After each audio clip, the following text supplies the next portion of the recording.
Juízo investigativo. A relação entre Antigo e Novo Testamento à luz da tensão escatológica. Eu sou Ezequiel Gomes, você está no canal Vem Senhor Jesus e hoje nós continuamos a nossa série a respeito do tema da doutrina do juízo investigativo. Eu espero que você não tenha medo dos títulos dos meus vídeos, tá? Eu tento trazer no título um panorama geral daquilo que a gente vai estudar e de vez em quando a gente tem que trazer algum termo técnico, né? E tensão escatológica é um termo técnico da área da teologia que tem a ver com o conceito que nós estudamos no vídeo passado.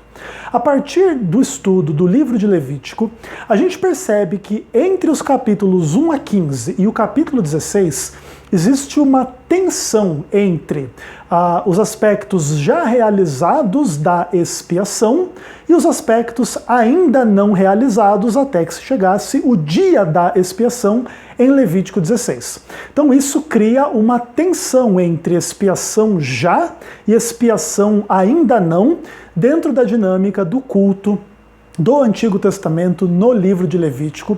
E a gente falou que isso tem muitas implicações para a hermenêutica bíblica, para o conceito de verdade, a interpretação da Bíblia e etc. E tem inúmeras implicações soteriológicas. E a partir de agora a gente vai estudar um pouco destas questões à luz do Novo Testamento, do Antigo Testamento e da relação entre os dois testamentos, tá bom? Então a gente começa com as palavras do Antigo Testamento, Salmo 119, verso 160. Aqui a Bíblia diz o seguinte: as tuas palavras, o salmista falando com Deus, as palavras de Deus são em tudo verdade, desde o princípio, e cada um dos teus justos juízos dura para sempre. Então aqui a ideia é que as palavras de Deus são em tudo verdade. Então o israelita leria lá em Levítico 4, e fez a expiação e foi perdoado. A expiação está feita. É verdade. Olha, em Levítico 16, naquele dia é que se vai fazer a expiação, tá? Ok, verdade. O israelita fiel à palavra de Deus, ele não veria contradição entre o aspecto realizado e o aspecto ainda não completado da expiação, à luz do estudo de Levítico 4, enfim, Levítico 1 até o capítulo 15 e depois do capítulo 16. Por quê? Porque o israelita percebia que tudo isso era a palavra de Deus, revelação de Deus, inspirado por Deus, de maneira que tudo isso é verdade, ainda que naturalmente na interpretação do que tais e tais coisas significam, do que tais e tais coisas implicam, pode haver engano, porque o ser humano que interpreta pode se enganar, mas por detrás das dificuldades humanas de interpretar a Bíblia é a palavra de Deus, e a palavra de Deus é em tudo verdade. Isso tem profundas implicações para a mentalidade bíblica, para toda, enfim, a noção de sola escritura, que então, já que a palavra de Deus é esta revelação, este texto inspirado, que é em tudo verdade, então vamos guiar a nossa vida com base nisso, e não com base em tradições e interpretações humanas, em função de pais da igreja, de pessoas importantes dentro da igreja. Nesse ponto, o adventismo reflete a mentalidade protestante, anticatólica, né, contra a visão católica e etc. E aí as coisas podem ir muito longe dentro das nossas discussões. Agora, qual é a relação disso tudo com o Novo Testamento? O Evangelho de João foi provavelmente aí o último livro da Bíblia a ser escrito. E lá no capítulo 17, no verso 17, Jesus fala, né, em oração: santifica-os na verdade, a tua palavra é a verdade. Então aqui, Jesus está orando ao Pai, orando por aqueles que creram e viessem a crer no nome dele em função da palavra do testemunho dos discípulos. E a fé em Cristo agora vai ser transmitida ao mundo através daqueles que conheceram Cristo, viveram com Cristo, vão participar de alguma forma dos eventos relativos à sua morte, ressurreição, ascensão ao céu para ser o sumo sacerdote no santuário celestial, à destra de Deus, tal qual o livro de Hebreus nos diz, e etc. E Jesus aqui fala para Deus, né? A tua palavra, a palavra de Deus, ela é a verdade. Entretanto, no capítulo 10 do livro de João, né, do Evangelho de João, Jesus fala outras coisas com implicações muito interessantes em relação a tudo isso, onde ele fala assim no verso 30, né? Eu e o Pai somos um. Então a palavra do Pai é verdade, a palavra de Cristo é verdade, é a verdade. E ele continua dizendo algumas coisas interessantes, ele diz assim, né? A Escritura não pode falhar. Aí o ponto muito interessante, né? João 10, verso 35. Então a Escritura não pode falhar. A partir da relação entre Antigo e Novo Testamento, à luz destes 3 textos, né? Salmo 119, João 17, João verso 10, aliás, João capítulo 10, a gente começa a perceber algumas questões importantes. Então, o que é a palavra de Deus? Ela é a verdade, ela é em tudo verdade e ela não pode falhar.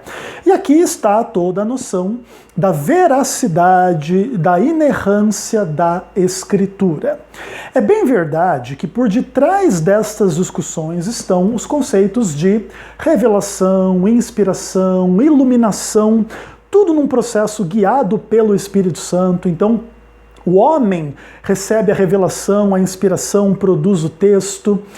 O Espírito Santo preserva o texto, apesar de todas as polêmicas relativas à crítica textual que existem e etc. E agora, esse texto testemunha de Deus e é palavra de Deus. Então, quando Isaías escreve, eu sou Deus e não há outro, não é Isaías que está dizendo, mas é o próprio Deus usando Isaías para dizer, eu sou Deus e não existe outro, eu anuncio o fim desde o princípio. E tudo vai se tornar muito importante e muito interessante. Aí toda a doutrina da palavra de Deus, a palavra de Deus é a verdade, é revelada, é inspirada, foi preservada de erros, de heresias. Então, todo mundo que pressupõe, por exemplo, que a Igreja Católica colocou na Bíblia um monte de adições heréticas e equivocadas, na nossa opinião, se afasta, né, da nossa mentalidade adventista, que crê que a Bíblia é a palavra de Deus, inspirada, iluminada, revelada por Deus e que foi preservada milagrosamente, historicamente, de heresias, etc. Ainda que naturalmente existam polêmicas infinitas em torno da interpretação dos textos e se de fato eles são verdades à luz de questões históricas, conceituais, linguísticas. E aí é um pano de fundo aí para você estudar a Bíblia o resto da sua vida e no final você vai terminar falando como um filósofo grego, só sei que nada sei, tá? E aí é uma grande jornada de conhecimento da Bíblia, beleza, maravilha. Só que assim, nós adventistas partilhamos da visão protestante de que a Bíblia é a palavra de Deus, a gente tem que guiar a nossa fé e a nossa prática como pessoas e como igreja unicamente com base na palavra de Deus, ainda que o adventismo tenha a sua percepção particular da inspiração, da revelação, da iluminação, da inerrância, que não é equivalente à visão de todos os cristãos em relação à inerrância, inspiração, revelação, iluminação e etc. Tá? O adventismo não concorda com, por exemplo, as visões calvinistas de inerrância, tá?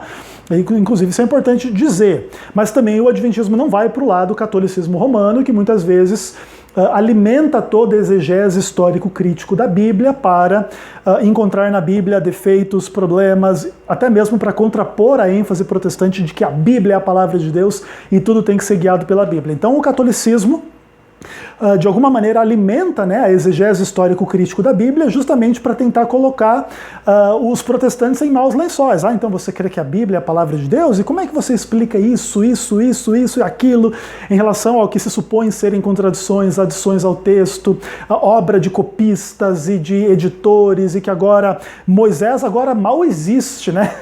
Agora os livros do Pentateuco são escritos por 2, 3, 4, 5 pessoas diferentes, e aí é tudo uma salada de fruta, uma concha de retalhos, e todas essas implicações são interessantes e importantes no mundo da teologia. E eu trago essas coisas para vocês nesse vídeo, no vídeo anterior, confiando na maturidade de vocês, que vocês possam compreender as amplas polêmicas em torno destas questões como um todo no estudo da Bíblia, da Palavra de Deus. Seja como for, nós adventistas estamos do lado protestante desta polêmica, tá? Cremos que a Bíblia foi revelada por Deus aos profetas, inspirada por Deus, preservada historicamente, e ela é a palavra do Senhor, ela é a verdade, ela é em tudo verdade, ela não pode falhar, ainda que nem sempre as interpretações sejam infalíveis ou verdades. As interpretações em torno da Bíblia podem falhar, mas a palavra de Deus não falha, ela é a verdade.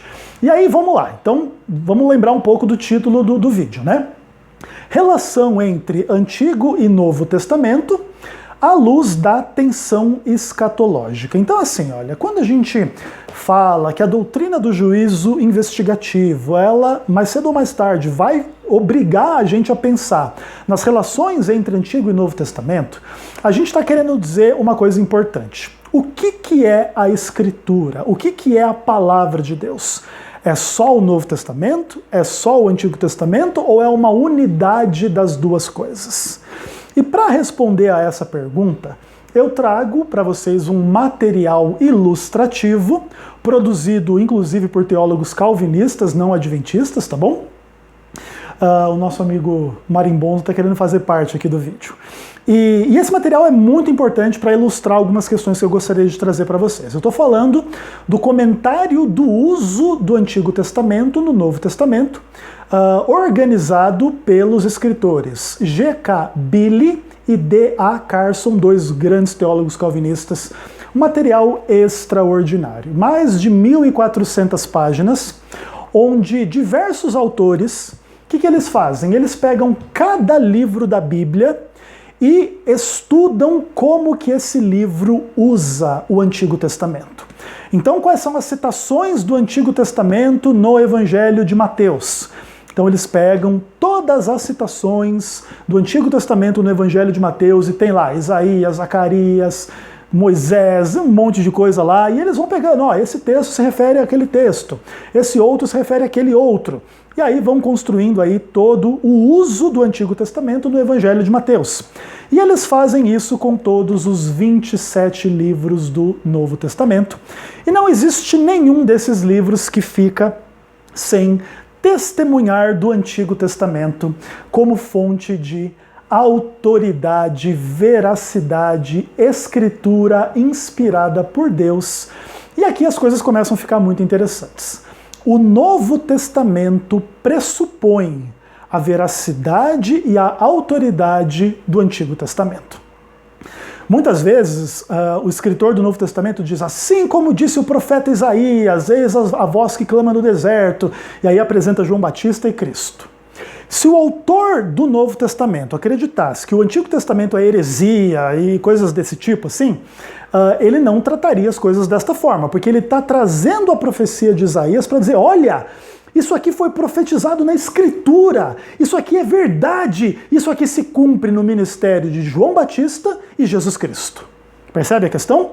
Se o autor do Novo Testamento achasse que o Antigo Testamento é heresia e coisas desse tipo, ele não poderia usá-lo como fonte de autoridade para, inclusive, validar o seu próprio ensino. O que eu estou ensinando aqui está de acordo com o que o profeta diz. E o profeta diz que viria a voz que clama no deserto, preparando o caminho do Senhor. Esse é João Batista preparando o caminho de Jesus Cristo. E eu poderia dar aqui 1 milhão de exemplos desse tipo de uso, que são os exemplos aí dentro do nosso material de 1.400 páginas. Acho que eu poderia fazer uma série sobre esse material aqui de 1.500 vídeos, né, pessoal? Né? Parece que não vai ter fim nunca as nossas séries. Mas tudo bem, bacana, legal que vocês estão aprendendo e a gente está construindo o nosso entendimento. Então, veja bem, entre os autores do Novo Testamento não existe mentalidade dispensacionalista ou antinomista que implique de forma direta ou indireta que o Antigo Testamento é irrelevante, que o Antigo Testamento é heresia, que o Antigo Testamento é bobagem, que o Antigo Testamento não tenha nada a nos ensinar, ok? Essa mentalidade não existe. Todos os escritos do Novo Testamento apelam para o Antigo Antigo Testamento como fonte de autoridade, dentro de uma luz positiva em relação ao Antigo Testamento. O próprio Cristo. A Escritura não pode falhar. Naquele momento em que Jesus estava falando aquilo, não existia um único documento do Novo Testamento escrito, mas as pessoas já tinham a Escritura, que é todo o Antigo Testamento. E aí, Paulo usou o Antigo Testamento, Tiago, João, Judas, todos os escritores do Novo Testamento, Mateus, Lucas, Marcos, João, todo mundo, beleza? Não existe exceção. Todos criam no Antigo Testamento como palavra de Deus. Isso não quer dizer, porém, que não existam diferenças entre Antigo e Novo Testamento. Sim, existem. Mas o que isso implica é que não existe antagonismo entre Antigo e Novo Testamento. Antigo e Novo Testamento são amigos e não inimigos. E vocês devem lembrar disso quando vocês estudarem a doutrina do juízo investigativo. Claro, o Antigo Testamento pode ser mal interpretado e mal aplicado, e aí criar-se heresias e enganos usando como pretexto textos do Antigo Testamento? Sem sombra de dúvida. É possível fazer isso. Como também é possível fazer isso usando textos do Novo Testamento. Você pode pegar a frase de Jesus, amai-vos uns aos outros, e começar a pregar a promiscuidade sexual. Então vamos transar todo mundo com todo mundo, e não tem mais esse negócio de adultério, não tem mais nada desse negócio de fornicação, agora tudo é amor, amor livre, e todo mundo transa com todo mundo. Bom, você pegou a frase de Jesus, amai-vos uns aos outros, e você tornou o mundo num prostíbulo, num bacanal, numa orgia, beleza? Você fez uma má aplicação de um texto do Novo Testamento. Claro, estou dando um exemplo esdrúxulo, mas é importante entender que heresias são conceitos sociológicos. Heresia é um conceito bem complicado, bem interessante, a gente pode falar disso um pouco mais em outro momento, mas todo mundo é herege à luz da tradição alheia, tá? Então, por exemplo, cristãos são hereges à luz da tradição muçulmana, muçulmanos são hereges à luz da tradição cristã. Tudo depende do seu ponto de partida, do seu ponto de vista, do seu pressuposto. Então ninguém deve ser muito preocupado em ser chamado de herege, até Jesus o foi, E foi chamado de coisa pior, foi chamado de diabo, de demônio, Beelzebu. E assim também a Bíblia diz que seriam tratados os seus filhos. Então, quando pessoas que seguem a Cristo são chamadas de hereges, diabólicos, mentirosos, não sei o que, etc., a gente já sabe que, no final das contas, existe o maravilhoso cumprimento daquilo que Jesus disse em relação àqueles que o seguissem, e Paulo vai nessa direção também. Todo aquele que quer viver piedosamente em Cristo Jesus será perseguido, e a perseguição religiosa em relação a esse tipo de tema também é uma dessas questões e desses cumprimentos, tá? Seja como for, a fé cristã supõe a origem divina do Antigo Testamento, tem como sua própria base. Então, olha, Cristo veio, já foi apontado no Novo Testamento no Antigo Testamento que ele viria. Ele é o descendente que vai esmagar a cabeça da serpente. Ele é o Messias de Isaías 53. Ele veio andando no jumentinho de acordo com a profecia de Zacarias. Olha, ele é aquele de quem se fala que deram para ele beber vinagre, como está escrito no livro dos Salmos. E aí as pessoas começam a ver Cristo no Antigo Testamento, e agora o Antigo Testamento é a base do Novo Testamento, e sem o Antigo Testamento você pouco vai entender de forma mais profunda o Novo Testamento. Agora, quais são as implicações disso para o nosso estudo da doutrina do juízo investigativo? Então vamos lá. Eu estou fazendo agora uma transição dentro da minha série, que até agora estudou basicamente a doutrina do juízo investigativo à luz dos livros de Levítico e Daniel. É tudo o Antigo Testamento aqui, certo? Então a gente trabalhou bastante o paradigma de Daniel, agora trabalhamos o paradigma levítico, e agora estamos fazendo a transição, estamos aqui no período intertestamentário, tá? E disso surgem muitas polêmicas. A base central da doutrina do juízo investigativo, sendo Daniel e Levítico, remonta ao estudo do Antigo Testamento, e nesse ponto acontece um problema um pouco complicado. O que eu vou dizer aqui não é uma verdade absoluta, mas ela é uma verdade mais ou menos geral. Os adventistas são bons naquilo que muitos cristãos não são tão bons, em exegese do Antigo Testamento. Claro, existem outros cristãos com visões diferentes da visão adventista que são bons exegetas do Antigo Testamento também. sem sombra de dúvida. Aí a diferença entre os bons exegetas adventistas e os bons exegetas católicos ou evangélicos do Antigo Testamento tem que ver mais com as questões de pressuposições, tá bom? Que são importantes também para a gente entender as teologias de uma forma geral. Mas, dentro do nível popular, de uma forma geral, os adventistas se esmeram na exegese do Antigo Testamento, coisa que nem todos os cristãos o fazem. E aí o que acontece? O adventista se torna forte, onde o cristão normal é fraco, e aí o cristão normal, né, evangélico, católico, etc., ele reage contra o adventista simplesmente ignorando as bases bíblicas das questões. Toda essa interpretação de Daniel é besteira, existem interpretações concorrentes.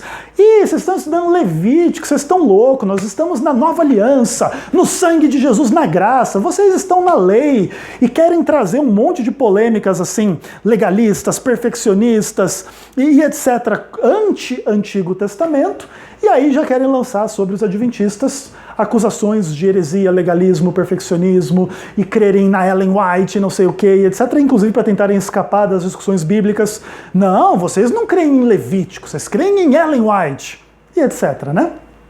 Então é importante vocês entenderem essas polêmicas todas para vocês começarem a perceber quais são as bases das discussões e das polêmicas sobre a doutrina do juízo investigativo.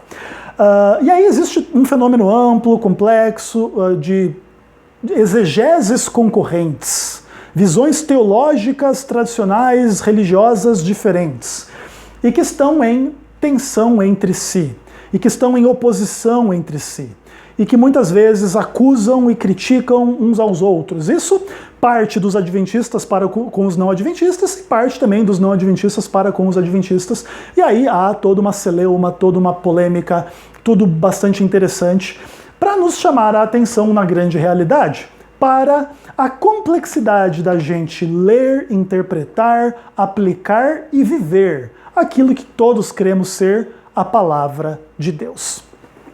Naturalmente aqui vai surgir um monte de polêmica, então o cristão que vive a palavra de Deus não pode discutir com ninguém. Aí você vê Jesus discutindo com fariseu e apóstolo discutindo com fariseu, e com saduceu, e com os líderes do templo, e um monte de coisa. E como é que é? Cristão não pode discutir, o próprio Cristo e os apóstolos estão discutindo.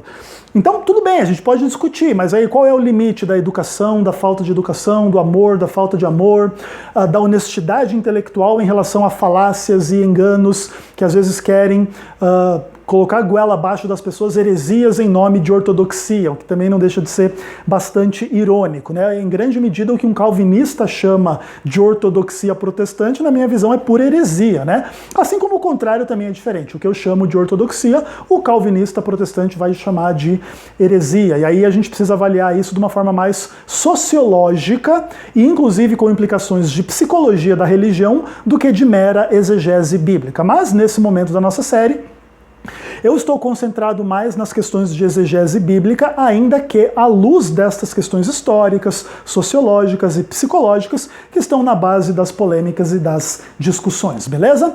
Mas então assim, pessoal, falei, e cadê a tensão escatológica? Você deve estar cobrando de mim, né? Então vamos lá.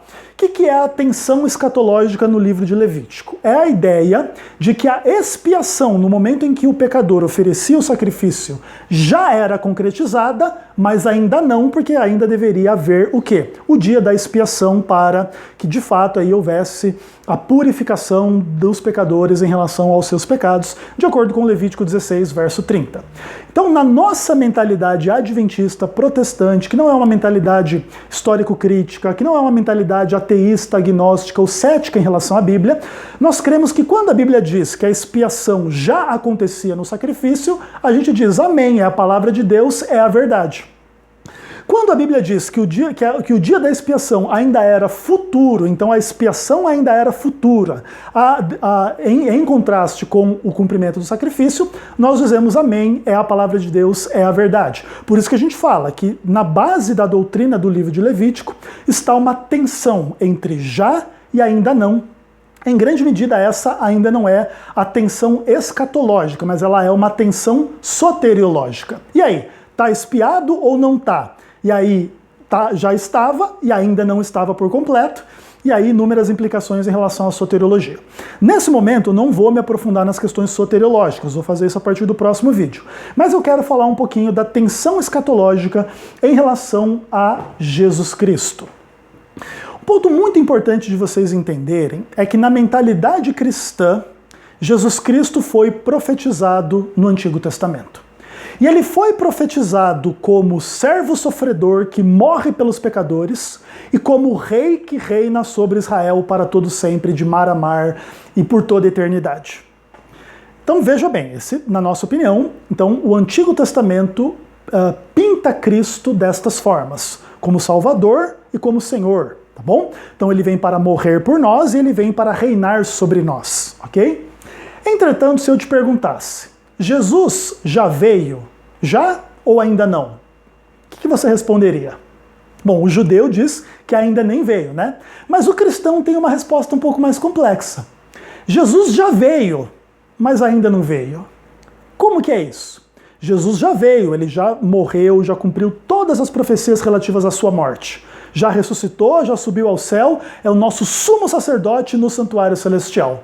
Mas ele ainda não reina de forma absoluta, literalmente, sobre a terra, com pessoas sem pecado e sem morte para todo sempre no reino de Deus, como uma espécie de jardim do Éden restaurado. Ainda não veio.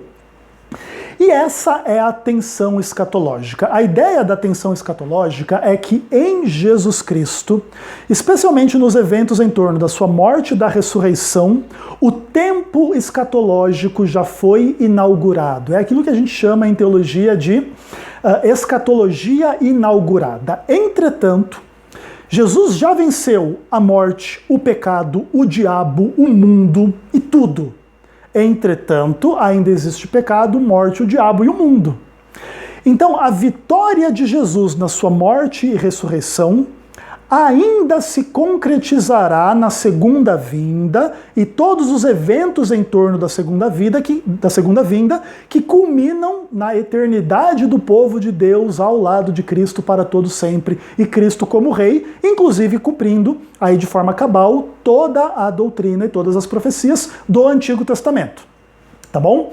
Então veja, o Antigo Testamento pintava Cristo como Salvador e Senhor.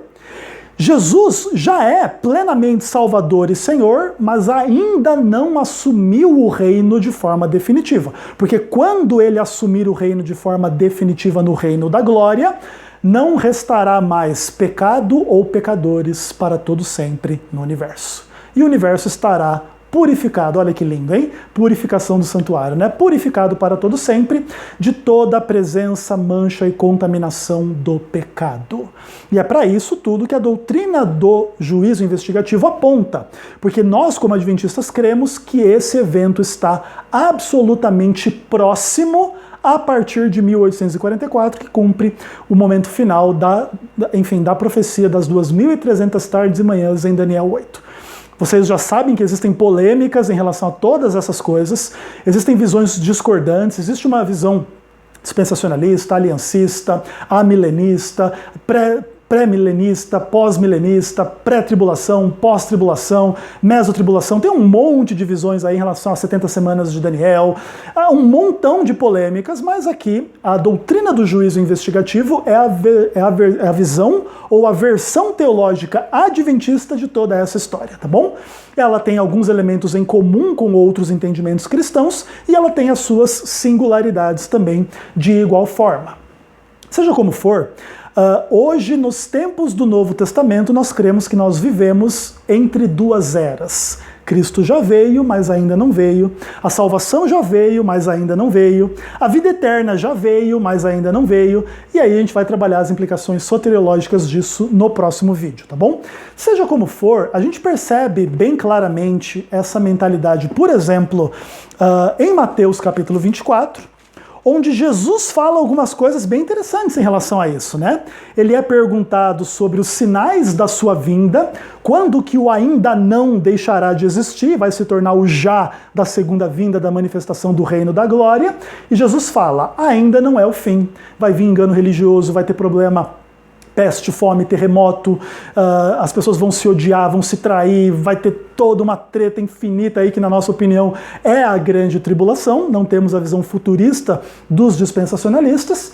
E aí, mas Jesus mescla esse futuro, querendo dizer que o reino da glória ainda não chegou, com questões que já seriam presentes muito dentro do próprio tempo dos discípulos, né? A queda do templo de Jerusalém e etc. Então Jesus, ele também, de alguma maneira, reflete essa coisa do fim já chegou, mas ainda não. Ainda não chegou plenamente, mas já chegou, você vai ter que fugir. Ore para que você não fuja no sábado e um monte de coisa, aí vai ter ali a destruição do templo.